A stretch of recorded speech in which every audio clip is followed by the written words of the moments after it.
अस्सलाम वालेकुम नाज़रीन, प्रोग्राम में खुशामदीद कहते हैं। मुल्क की सियासी सूरत हाल पर गुफ्तगू करेंगे। आपको मालूम है कि पाकिस्तान डेमोक्रेटिक मूवमेंट जो कि तकरीबन 2 माह पहले उसकी तश्कील हुई थी, उसका पर्पज़ ज़ाहिर है कि एक बड़ी लंबी लिस्ट है उनकी जो मुख्तलिफ़ किस्म के अहदाफ हैं जो BDM ने हासिल करने हैं, लेकिन मेन जो मकसद है वो ये है कि इमरान खान साहब की जो हुकूमत है उसका ख़ात्मा है। और वो ख़ात्मा भी चाहते हैं कि यानी नया साल शुरू हो तो उसके दौरान ही कर लिया जाए, यानी सेनेट के इंतखाबात से कबल। अभी जो 13 दिसंबर का जो जलसा है लाहौर का, उस हवाले से अपोजिशन और हुकूमत जो है वो आमने सामने है, जिस तरह कि हमने मुल्तान के अंदर देखा था। और पंजाब की हुकूमत ये कहती है कि चूँकि कोरोना के केसेस जो हैं वो बढ़ रहे हैं, लिहाजा किसी किस्म के जलसे की इजाज़त नहीं दी जा सकती, जबकि PDM के कायदीन और PDM की जो पोलिटिकल पार्टीज़ हैं वो डिटर्मिंड है, ख़ासकर नून लीग, क्योंकि लाहौर जो है वो नून लीग का गढ़ माना जाता है, लिहाजा वो इस हवाले से कोशिशें भी कर रहे हैं और अपनी तैयारियां भी कर रहे हैं। अब देखना यह है कि ये जलसा किस तरह से होगा और उसके नताइज क्या होंगे, और जो PDM के अहदाफ हैं उसमें किस हद तक उनको कामयाबी हासिल होगी। इसके साथ साथ कोरोना का आपको मालूम है कि मुल्क के अंदर सेकंड जो वेव है, दूसरी जो लहर है, वो काफ़ी ज़्यादा शिद्दत इख्तियार करती जा रही है और उससे काफ़ी ज़्यादा अमवात भी हो रही हैं, केसेस काफ़ी ज़्यादा आ रहे हैं। और बेहतर ये है कि जितने भी लोग हैं जहाँ पे भी हैं वो SOPs को पूरी तरह से उनके ऊपर अमल दरामद करे, ताकि जो इंसानी सेहत है उसको बचाया जा सके, इंसानी जानों को बचाया जा सके। इस हवाले से हम गुफ्तगू करेंगे। मेरे साथ मौजूद हैं शर्मिला फारूकी साहिबा, आप पाकिस्तान पीपल्स पार्टी की मरकज़ी रहनुमा हैं, बहुत बहुत शुक्रिया आपका मैडम, आपने हमें ज्वाइन किया। जनाब कामरान मुर्तज़ा साहब, आप senior advocate supreme court of Pakistan हैं और बार के हेड भी रहे हैं सुप्रीम कोर्ट के। JUI के मरकज़ी रहनुमा हैं, बहुत बहुत शुक्रिया आपका भी कामरान साहब, आपने हमें ज्वाइन किया। और जनाब नासिर खान मुसज़ई, आप रुकन कौमी असम्बली पाकिस्तान तहरीक इंसाफ के मरकज़ी रहनुमा हैं। कामरान साहब, आप बताइएगा कि इस्तीफ़ों का जो ऑप्शन इख्तियार किया जा रहा है, आप समझते हैं कि आपकी जमात और पूरी PDM इस हवाले से तैयार होगी? हमारी जमात तो पहले से इस हवाले से तैयार थी और तैयार है। अब बाकी जमातों को जो है ना वो देखना पड़ेगा, उनको जो है ना वो एतमाद में लेना पड़ेगा। और जाहिर है उन तक की बात उनके जहनों में है। और ये जब फर्स्ट मीटिंग थी जिसको पीपल्स पार्टी ने होस्ट किया था, उसमें भी ये इशू आया था और इसमें किसी हद तक एग्रीमेंट था।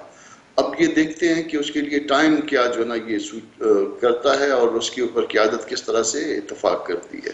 तो ये 2-4 दिन जो है ना, अगले 2-4 दिन आने वाले इस हवाले से अहम होंगे। आपके सामने सारे मामला आ जाएंगे। मुमकिन है कि 13 दिसंबर जो जलसे का दिन है, इसमें कोई अहम बातें। अगर इस्तीफे आप दे देते हैं, गवर्नमेंट ने पहले ही कह दिया था कि हम इस पे इलेक्शन करवाएंगे, then what would be the next move? Because ये तो एक डिसाइसिव किस्म का डिसीजन होगा ना। इसके बाद अब आप लोगों के पास कोई जलसे भी हो गए, लॉन्ग मार्च भी आप लोग करेंगे डेफिनेटली, जो आप लोगों ने एक फैसला किया हुआ है। सो उसके बाद भी अगर ये नहीं चाहते तो फिर क्या करेंगे? हाँ, उसके बाद अगर नहीं चाहते तो फिर वो सब कुछ हो जाएगा जो हम चाहते हैं। वो सिर्फ रेजिग्नेशन आने दें, फिर आप देखिएगा कि गवर्नमेंट के पास जो है ना वो पहले तो इसके पास लेजिटिमेसी का इशू है, उसके बाद जो है ना वो फिर सस्टेन नहीं कर पाएगी, फिर इमीडिएटली जो है ना वो बैठ जाएंगे सारे मामला। ये लास्ट उसका वो ऑप्शन होगा। और उसके साथ साथ फिर जो है ना हम आके सारी पार्टियां मार्च करेंगी और आ जाएंगी इस्लामाबाद की तरफ, अगर इस बात पे, क्योंकि ये सारा जो है ना subject to approval by the heads of the parties है। तो अगर ये इस बात पे एग्रीमेंट हो जाता है, इस बार ये तारीखों पे इत्तफाक हो जाता है, उसके नतीजे में जो ना रेजिग्नेशन आ जाते हैं, ये सब इफ एंड बट्स हैं अभी तक। सही है। And that would be before senate election naturally, अगर मतलब जाहिर है कोई भी डेट, उससे आगे तो नहीं जाएंगे आप लोग। मुमकिन है ये सारा कुछ, मगर इत्तफाक के साथ पार्टीज की क़यादत जो है ना वो इकट्ठी होगी, उनका इत्तफाक होगा, उसके बाद जो भी हुआ वो चंद दिन में सामने आ जाएगा आपके। बिल्कुल सही है। नासिर साहब, मैं आपकी तरफ आऊँगा, मुझे ये बताइएगा कि PMLN के लोगों को और मुल्तान के जलसे में भी काफ़ी ज़्यादा पकड़ दकड़ हुई थी, लोगों को अरेस्ट किया गया था, आप लोगों ने लोगों का पहुँचना जो है वो ब्लॉक कर दिया, वहाँ पे जहाँ पे जलसा होना था उसको भी आप लोगों ने जो है वो बंद कर दिया, बावजूद इसके कि पीपल्स पार्टी और PDM के वर्कर्स ने उसको खोल लिया था, उनकी लीडरशिप ने भी। तो आप लोग इतने घबराई हुई क्यों हैं गवर्नमेंट? वही साहब, शुक्रिया। हम पीडीएम के जलसों से ना घबराए हुए हैं और ये उनका जमहूरी हक है।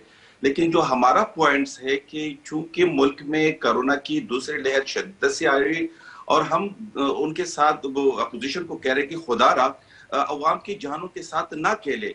आपने 70 साल उनके मालों से तो खेल चुके हो, लेकिन अब जो उनकी जानों का वक्त है, डेफिनेटली चूंकि पूरी दुनिया में जो लहर है और इस पे सारी दुनिया में यही SOPs फॉलो किया जाए कि डिस्टेंस हो, मास्क पहना जाए, तो क्या जलसों में ये पॉसिबल है? तो ये अपोजिशन वाले, हम ये कह रहे हैं कि अपोजिशन वाले अवाम के खिरख्वाह नहीं है, और ये अवाम से किस बात की दुश्मनी कर रहे हैं? सियासत के लिए, जलसों के लिए उनके पास टाइम है।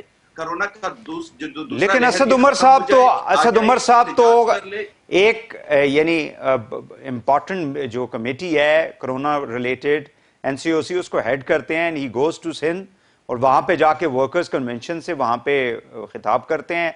और जो लोग बैठे, जो वीडियोस हमने देखी है, जो लोग बैठे हुए हैं वहां पे, उन्होंने तो मतलब उसमें मैक्सिमम जो लोग हैं वो कोई मास्क वगैरह उन्होंने नहीं पहना हुआ, करीब करीब बैठे हुए हैं। तो ये तो ऐसा ही है कि मीठा मीठा हब और कड़वा कड़वा थू। आप दूसरों को तो लेक्चर दे रहे हैं और खुद जो है वो उसके ऊपर अमल दरामद नहीं करते।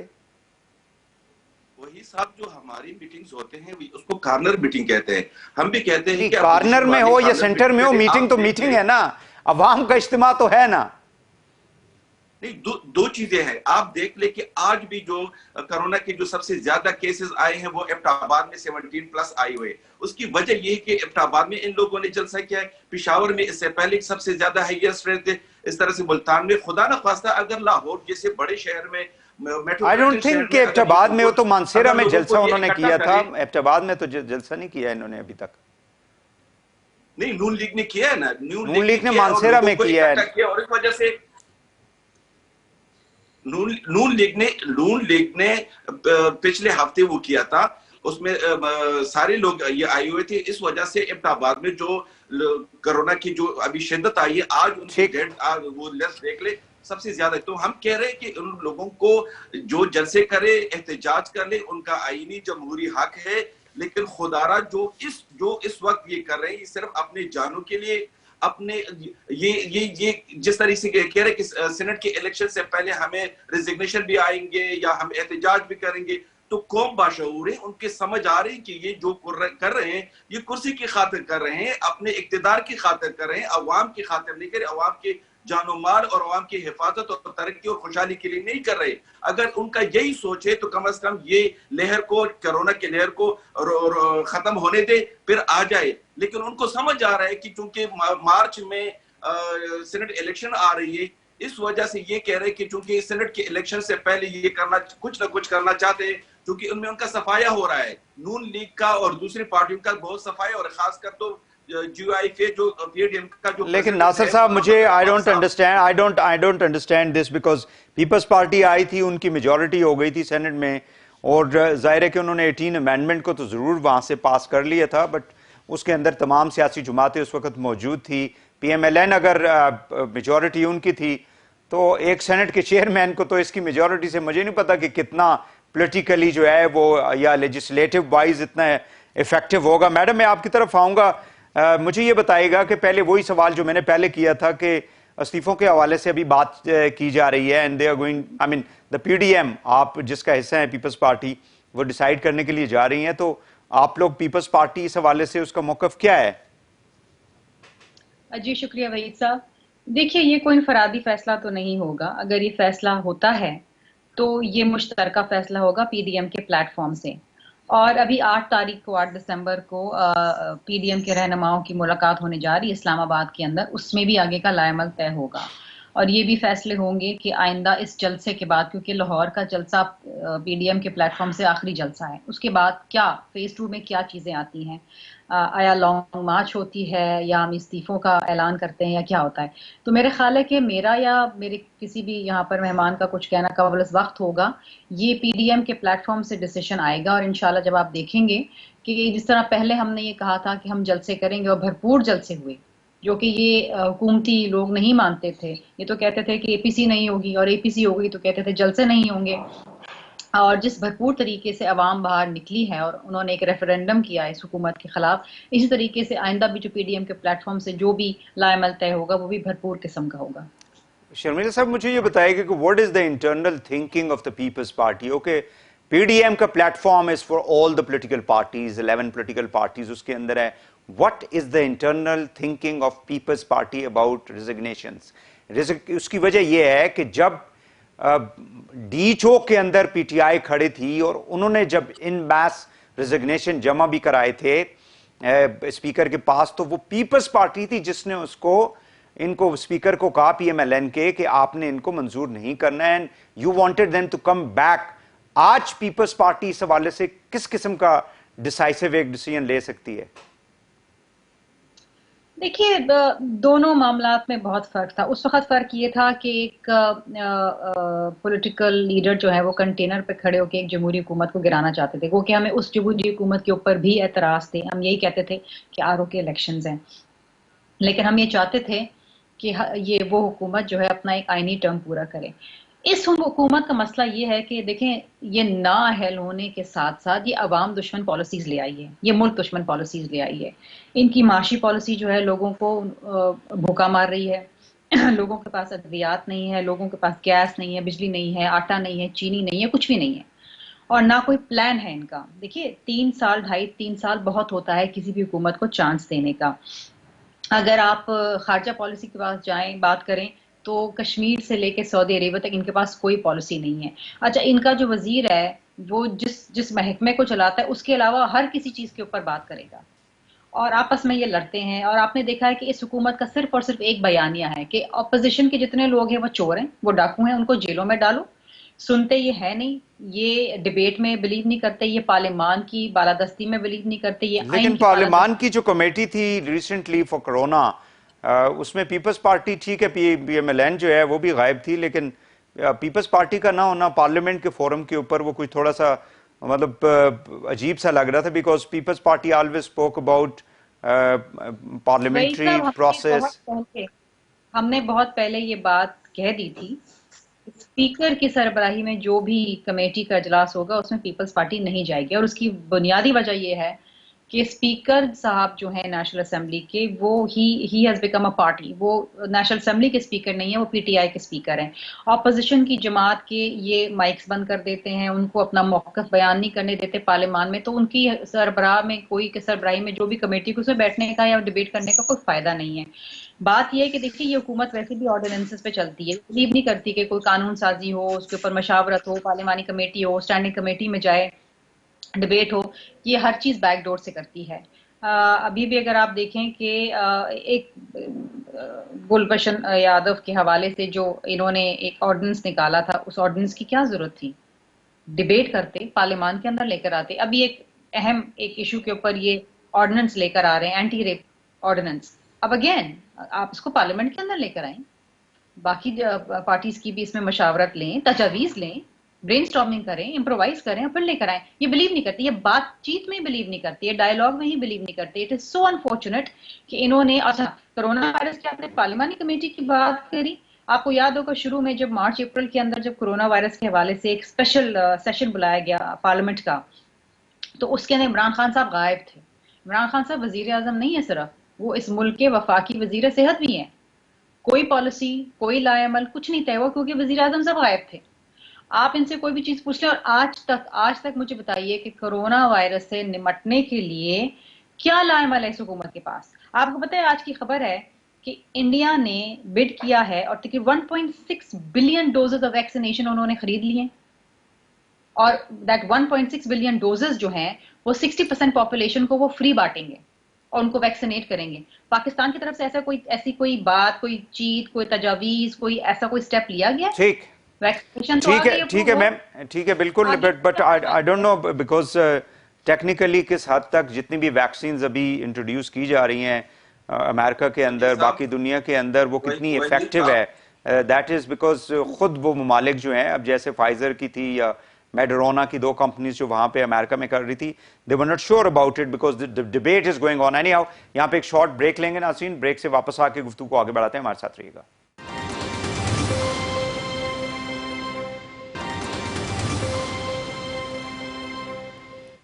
वेलकम बैक नाज़रीन. मुल्की सियासी सूरत हाल, खासकर 13 का जो जलसा होने जा रहा है उस हवाले से पीडीएम का, and that would be a decisive kind of a gathering जिसमें एक बड़े ऐलानात भी किए जाएंगे।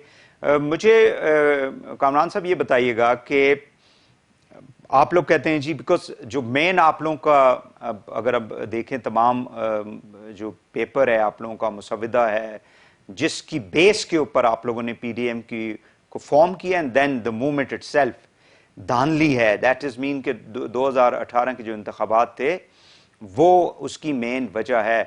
मुझे ये बताएं कि 2.5 साल गुजरने के बाद या 2 साल गुजरने के बाद आप लोगों को ये ख्याल आया कि जी अभी धांधली के खिलाफ यही पीडीएम, अगर उस वक्त आप लोग ना असम्बलियों में भी ना आते, ना सिंध के अंदर गवर्नमेंट बनती, ना अपोजिशन लीडर बनते यहाँ पे भी, और जाहिर है कि फिर गवर्नमेंट के ऊपर एक प्रेशर होता है, जिन लोगों को भी आप अंडर प्रेशर करना चाह रहे थे, और दोबारा से इलेक्शन में चले जाते। अब गुजर गया टाइम और अभी आप लोगों को ये कैसे मतलब ख्याल आ गया? देखिए, इसके 2 जवाब मुमकिन है। एक जेयूआई के हवाले से, जेयूआई के हवाले से आपको हमारा पहले दिन का मौक़िफ़ मालूम है, और दूसरा जो है ना वो पीडीएम के हवाले से। देखिए, पीडीएम के बाकी उस वक्त हमने किया, एफर्ट्स की, हमें बाकियों ने हम तो रिजाइन करके उसी वक्त भी बाहर निकलना चाह रहे थे वहाँ से, मगर जाहिर है कि एक पूरा निज़ाम है, इसमें आपके आसपास दोस्त होते हैं, साथी होते हैं। दूसरी पार्टियों ने हमें रेजिग्नेशन से रोका, जेयूआईएफ को। अब तमाम की तमाम पार्टियां इस नतीजे पे पहुंच चुकी हैं कि इन लोगों का रहना, मौजूदा सेटअप का रहना, और उसके पीछे जो लोग हैं और जो सेटअप को लाते हैं और जो इसमें इंटरफियर करते हैं, उनका मुसलसल इंटरफियर करना जो है मुल्क के लिए नुकसानदेह है। जब तमाम पार्टियां इस नतीजे पे पहुंच चुकी हैं तो अब हमारी इज्तिमाई जद्दोजहद है। अब ये सिर्फ जेयूआईएफ, लेकिन कामरान साहब माजरत के साथ जी, कामरान साहब माजरत के साथ ये कहा जाता है कि there was an effort from PMLN, वो एस्टैब्लिशमेंट के साथ गुफ्तशनीद कर रही थी, और जुबैर साहब ने भी उसको माना और डीजीआईएसपीआर ने भी उसको डिस्क्लोज किया। उसके बाद ये सारा जो हमें पीडीएम का जो प्लेटफॉर्म है वो उसके बाद दिखाई देता है। सो इट मीन्स कि किसी लेवल के ऊपर बड़ी जमातें जो हैं वो कुछ रिलीफ चाह रही थी, एंड दिस इज व्हाट वो गवर्नमेंट कहती है कि आपको एनआरओ चाहिए, एंड दैट्स इट।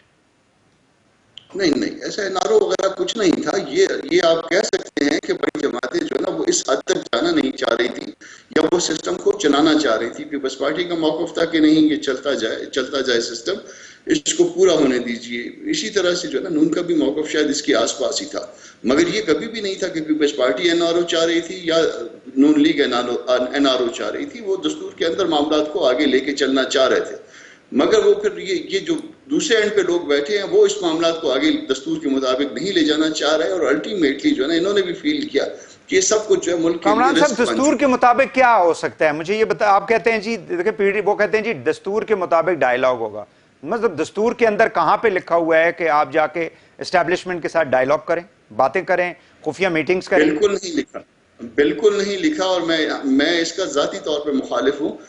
बाज़ लोग कहते हैं कि जाके एस्टैब्लिशमेंट से मुज़ाकरात करें, मैं इसका जाती तौर पर मुखालिफ हूँ। बाज़ लोग कहते हैं कि अदलिया को इसमें इन्वॉल्व करें, मैं इस बात का भी मुखालिफ हूँ। दस्तूर में मेरा और इनका जो है ना डायलॉग हो सकता है, मेरा और पीपल्स पार्टी का डायलॉग हो सकता है, पीपल्स पार्टी का नून लीग के साथ डायलॉग हो सकता है, पीपल्स पार्टी का तहरीक इंसाफ के साथ डायलॉग हो सकता है, ये सियासी ताकतों का आपस में डायलॉग हो सकता है, मगर वो किस बात पे कुछ उसमें मामला तय करने पड़ेंगे, धांधली को तस्लीम करना पड़ेगा, आइंदा दस्तूर के मुताबिक चलने का उस पर कमिटमेंट करनी पड़ेगी, और उसके बाद जो है वो मामला आगे शायद बढ़ पाएंगे। नासिर खान, मुझे ये बताइएगा कि आप लोग कोरोना के पीछे क्यों छुपना चाहते हैं? This is what the PDM is saying. आज भी राना सनाउल्लाह साहब ने यही कहा, और मुख्तलिफ जो पीडीएम की क़यादत है वो ये कहती है कि आप लोग कोरोना के पीछे छुप के जलसों को रोकना चाहते हैं और आप लोग खौफजदा हैं। वही साहब, पहले तो मैं शर्मिला फारूकी साहिबा को थोड़ा सा ये बता दूं कि जिस तरीके से वो कह रहे कि इंडिया की गवर्नमेंट ने वैक्सीनेशन के लिए कितने डोज एडवांस में बुकिंग की है या लिए है, तो बेसिकली चूंकि अभी 2021 में कोरोना के जो वैक्सीन शायद फर्स्ट वीक जो क्वार्टर है उसमें शायद आ जाए, लेकिन पाकिस्तान भी उसके लिए प्रिपेयर है और वजीर आजम साहब ने $150 मिलियन उनके लिए एडवांस में रखे हुए। इंशाल्लाह उनसे हम जिसने भी FDA ने भी जिस कंट्री के वैक्सीनेशन को अप्रूव किया, इंशाल्लाह उनसे राब्ता होंगे और उसे हम लेंगे, क्योंकि अभी तक कोई कंफर्म नहीं कि कौन से मुल्क, चूंकि मुख्तलिफ ममालिक वैक्सीनेशन पे काम करे और ट्रायल और कोई फाइनल FDA अप्रूव कोई भी अभी तक नहीं हुआ है। तो पाकिस्तान गवर्नमेंट ने भी $150 मिलियन उसके लिए रखे हुए एडवांस में। दूसरी ये कि ये लोग कह रहे कि आप कोरोना से क्यों चुप रहे, तो मेरे ख्याल में ये हमें बड़े अफसोस की बात है कि ये अपने इक़्तिदार और अपने अना और अपने ज़द की खातिर कौम की जानों को क्यों दो पे लगा रहे। क्या पाकिस्तान में ये सिर्फ कोरोना है? ये खुद कह रहे कि इंडिया ने एडवांस में बुकिंग की है और पूरी दुनिया पे इन लोगों की नजर है कि ये कैसे जमहूरी लोग हैं, ये कैसे अवामी फलाह और अवाम की फलाह के लिए और अवाम की हमदर्दी के लिए सोचने वाले लोग हैं। ये तो अवामों की जान व माल के पीछे लगे हुए हैं। लेकिन नासिर खान साहब, आप लोगों का बयानिया उस वक्त वीकेंड पड़ जाता है गवर्नमेंट का कि चंद हफ्ते पहले तक। Please let me interrupt you. जी जी प्लीज। मुझे ये फिगर समझ नहीं आया। 150 अरब डॉलर, 150 अरब डॉलर ये कह रहे हैं। मिलियन, मिलियन, बिलियन इन्होंने कहा। $150 मिलियन है। यही वजह है। क्या वही साहब थोड़ा सा उनसे ये पूछा जाए कि जो कोरोना के जो फर्स्ट फेज था उनमें यही people party, let us not be stuck into the figures, you know, जो भी अल्लाह करेगी हमारे पास आज से पहले कहीं नहीं सुनी। अगर ऐसी चीज होती तो प्राइम मिनिस्टर साहब आके कौम से खिताब में ये बात कह रहे होते। मुझे ये बताएं कि एग्जैक्टली नहीं, आपने पैसे मुख्तसिस नहीं करने, आपने इंटरनेशनल मार्केट में बिड करके खरीद लेनी है, क्योंकि आपको फिर मिलेगी नहीं वैक्सीन। दुनिया मुझे ये बताओ किससे लेने हैं, मुझे ये बताओ किससे लेने हैं। चाइनीज अपनी रिसर्च कर रहे हैं, दूसरी कंपनियां, दूसरे ममालिक अपनी रिसर्च कर रहे हैं। अभी तक कोई भी वैक्सीन FDA अप्रूव्ड हुई नहीं है कि आप जाके उनसे एडवांस में परचेज कर लेंगे, ये एडवांस बुकिंग कर ले। हाँ, गवर्नमेंट ऑफ पाकिस्तान ने $150 मिलियन उसके लिए रख दिए हैं। दूसरी ये है कि वही साहब थोड़ा सा मुझे ये बता दीजिए, आप मुझसे थोड़ा सा ये पूछिए कि वैक्सीन के फर्स्ट फेज, जो कोरोना के फर्स्ट फेज में। नासिर साहब एक सेकंड, नासिर साहब एक, जी शर्मिला साहब आप बात कर लें, फिर मैं उधर चलता हूँ, प्लीज गो अहेड। देखिए, बात ये है कि फाइजर की और मॉडर्ना की वैक्सीनेशन जो है वो लास्ट स्टेज के ट्रायल्स खत्म हो चुके हैं। ये भी बता दिया गया है कि 95% इफेक्टिवनेस है। उसके माइल्ड साइड इफेक्ट्स क्या हैं, उसके लॉन्ग टर्म साइड इफेक्ट्स आइंदा आने वाले दिनों में पता चलेंगे। अच्छा, ये ऑलरेडी FDA अप्रूव करने जा रहा है इसको, और इंडिया ऑलरेडी बिड कर चुका है 1.5 बिलियन और खरीद चुका है, वो समझे खरीद ली है, और इससे उनकी 60% पॉपुलेशन को वो फ्री बांटेंगे, जो कि वो वैक्सीनेशन उनको दी जाएगी। मेरा सवाल ये है कि पहले भी पाकिस्तान में कोरोना वायरस के हवाले से कोई स्ट्रैटेजी, कोई टास्क फोर्स, कोई लाएमल, कोई पॉलिसी नहीं थी। अब क्योंकि वैक्सीनेशन आ चुकी है, 2nd वीक ऑफ दिसंबर में आ जाएगी अमेरिका के अंदर फाइजर की वैक्सीनेशन, मॉडर्ना की वैक्सीनेशन, तो पाकिस्तान ने क्या किया है? अगर पाकिस्तान बैठ के सोचता रहेगा और देखता रहेगा तो वैक्सीनेशन तो पाकिस्तान को अगले 1 साल तक नहीं मिलने वाली, क्योंकि दुनिया भर जो है वो उसको खरीदने के लिए भाग रही है। तो पाकिस्तान अगर अपने, जिस तरह मेरे भाई कह रहे हैं 150 अरब डॉलर, मतलब मुझे नहीं पता कि पाकिस्तान का बजट भी इतने का है, मिलियन का है, मिलियन 100। जी अब शर्मिला साहब, लेट नासिर साहब स्पीक। जी गो अहेड प्लीज। वही साहब बेसिकली अभी ना फाइजर का ना मॉडर्ना का किसी कंपनी का अब FDA से अप्रूव्ड 100% चले, इससे आगे निकल जाते हैं ना। और पाकिस्तान ने, मैं थोड़ा सा क्लियर कर दूं, पाकिस्तान ने $150 मिलियन उनके लिए रख दिए। और दूसरी बात ये है कि जब फर्स्ट फेज में यही कह रहे थे कि 100% लॉकडाउन कर लो, स्मार्ट लॉकडाउन क्या होता है, और आज यही लोग अवाम की जानों से खेल रहे हैं और उन सारी लॉकडाउनों के मजाक उड़ा रहे हैं, धज्जियां उड़ा रहे हैं। तो आप मुझे बताएं कि ये अवाम के खैर ख्वाह है या अपनी सियासत कर रहे हैं? कम से कम इस मौके पर जो ये जलसे कर रहे हैं, ये तारीख में उनको कभी ये माफ अवाम नहीं करेंगे कि ये अपने इक्तिदार के लिए, अपने जात के खातिर करें, अपने करप्शन के लिए, अपने नेब के लिए, अपने केसों के लिए, अपने जो दूसरे उनके जो चीजें हैं उनके लिए चुप रहे हैं। ये हम नहीं चुप रहे हैं, हम कह रहे हैं कि कोरोना खत्म हो जाए, ये एहतजाज कर ले, लॉन्ग मार्च कर ले, जो भी कर ले। ये कैसे जमहूरी लोग हैं कि 90 के दौर में क्या जो हमने जलसे किए थे, एहतजाज किए थे, उनसे हुकूमत ही जाती। क्या ये नहीं समझ रहे कि पाकिस्तान में अब इंशाल्लाह जमहूरियत इतनी मजबूत हो गई कि जलसों से हुकूमत ही नहीं जाती है? तो ये क्यों अवाम के जानों के साथ यही वजह थी कि आप लोगों के जलसे से भी हुकूमत उस वक्त की PMLN की नहीं गई थी। जी शर्मिला साहिबा, सिंध के अंदर भी एक चैलेंज तो है ये कोरोना का, और मतलब आपको भी मालूम है कि ये ऐसी एक इनविजिबल एक एनिमी है कि जिसका मतलब लोगों के कांटेक्ट से वो फैलता है। और इस दफ़ा का तो चूंकि आपको मालूम है गवर्नमेंट पीपल्स पार्टी की है, वहाँ पे जो हालात होंगे अस्पतालों के अंदर वो काफ़ी ज़्यादा इस तरफ तशवीशनाक सूरत हाल है। इस्लामाबाद के अंदर तो आधा पिम्स जो है वो भर चुका है, और अभी खबरें ये आ रही हैं कि पूरे का पूरा उसको कोरोना में डिक्लेयर कर दिया जाएगा because the way it is spreading. तो डू यू थिंक कि ये इसको आगे किया जा सकता है, इस तरह की एक्टिविटीज़ को?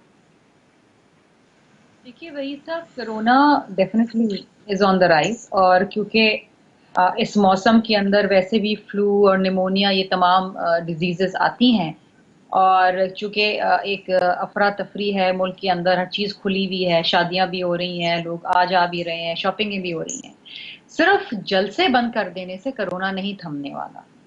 आपको फिर एक या तो पूरे मुल्क में आप लॉकडाउन लगा दीजिए, लगाया ना, बरतानिया ने अभी 1 महीने का लगाया था और अभी 2 दिसंबर को उठाया है। इसी तरीके से टर्की को आप ले लें, वो हफ्ते में 2 दिन सिंध के अंदर पीपल्स पार्टी कंप्लीट लॉकडाउन लगा सकती है बिकॉज प्रोविंशियल सब्जेक्ट है। सिंध वालों ने, हमने सिंध में बहुत अरसा पहले जब हम पे ये इल्जाम लगाया गया कि हम फिरौन हैं, हम अपनी हाकमियत दिखाते हैं, लेकिन अभी तो शिद्दत इख्तियार कर गया ना मैडम। अभी किया था, हमने ये फैसला किया था कि जो NCOC फैसला करेगी हम उसकी तायद करेंगे, और जैसे NCOC ने फैसला किया कि स्कूल्स और कॉलेजेस को बंद कर दिया जाए, सिंध फॉलोड दैट। देखिए अब ये नेशनल लेवल के ऊपर एक स्ट्रैटेजी होनी चाहिए। अगर एक सूबा बंद करेगा, बाकी सूबे खुले रखेंगे, तो यहाँ पर एहतजाज होगा, यहाँ पर म्यूटिनी हो जाएगी।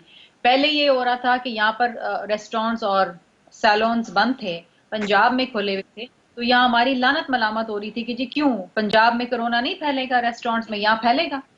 तो ये एक सूबा सिर्फ अब नहीं कर सकता है, या तो ये एक नेशनल लेवल के ऊपर डिसीजन हो, लेकिन just one province on its own can not take a decision. मैं तो कहती हूँ but your suggestion is that there should be a complete lockdown in the present situation.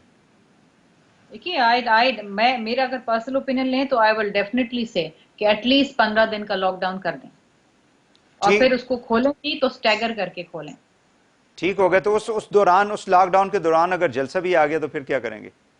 कोई बात नहीं, 15 दिन बाद कर लेंगे। फिर नहीं मानेंगे, ये फिर नहीं मानेंगे। चलें, okay, I have to take another break. नाज़रीन, ब्रेक के बाद वापस आते हैं, फिर गुफ्तगू आगे बढ़ाते हैं। हमारे साथ रहिएगा।